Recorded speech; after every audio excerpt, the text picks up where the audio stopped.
ધારી તાલુકાના ચલાલા ખાતે વસંત પંચમીને લઈ અનેક કાર્યક્રમોનું ભવ્ય આયોજન. ચલાલા શહેરમાં આવેલ ગાયત્રી મંદિર ખાતે આજ રોજ વસંત પંચમીને લઈ કાર્યક્રમનું આયોજન કરવામાં આવ્યું હતું.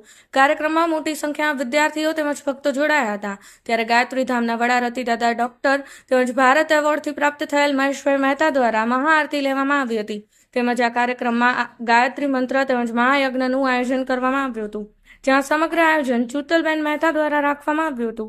ત્યારે આસપાસના અનેક ગ્રામ્ય વિસ્તારના લોકો દ્વારા લાભ લેવામાં આવ્યો હતો. પ્રતાપભાઈ વાળા, ભારત લાઈવ ન્યૂઝ, ધારી. દાદા, શું કહેજો આજના કાર્યક્રમને લઈને? જી, સર્વપ્રથમ તો સર્વે દર્શક મિત્રોને વસંત પંચમીના હાર્દિક વધામણા, વસંત પંચમીની હાર્દિક શુભકામના. આજે વસંત પંચમી, વસંત પર્વ, વિદ્યાની દેવી મા સરસ્વતી માતાનો આજે જન્મદિવસ. અખિલ વિશ્વ ગાયત્રી પરિવાર શાંતિકુંજ હરિદ્વારની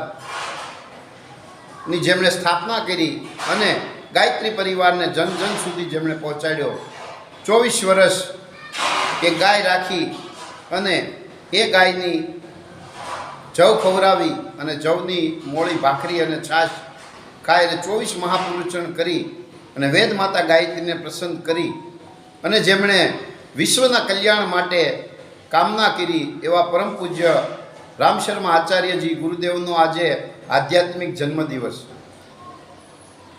ગાયત્રી સંસ્કાર ધામ ચલાલા ખાતે સવારમાં દરેક બાળકો દ્વારા અને આ સંસ્થાના વડા પૂજ્ય રતિદાદા અને સમગ્ર પરિવાર દ્વારા સરસ્વતી માતાનું પૂજન થયું, પરમ પૂજ્ય ગુરુદેવનું પૂજન થયું અને બધા જ બાળકોએ સાથે મળી યજ્ઞમાં આહુતિ આપી અને આ કાર્ય સંપન્ન કર્યું.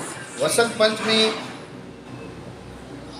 ઉજવણીના ભાગરૂપે ગાયત્રી સંસ્કાર ધામ ખાતે સુંદર મજાનો પૂજન કાર્યક્રમ યોજાયો. તેમાં દરેક સ્કૂલમાં ભણતા વિદ્યાર્થીઓ માટે, આપણા બધા માટે મા સરસ્વતી પાસે પ્રાર્થના કરવામાં આવી કે વિદ્યા આપે, બળ આપે, બુદ્ધિ આપે, એવી ભાવના સાથે સુંદર મજાનો પૂજન કાર્યક્રમ સંપન્ન થયો.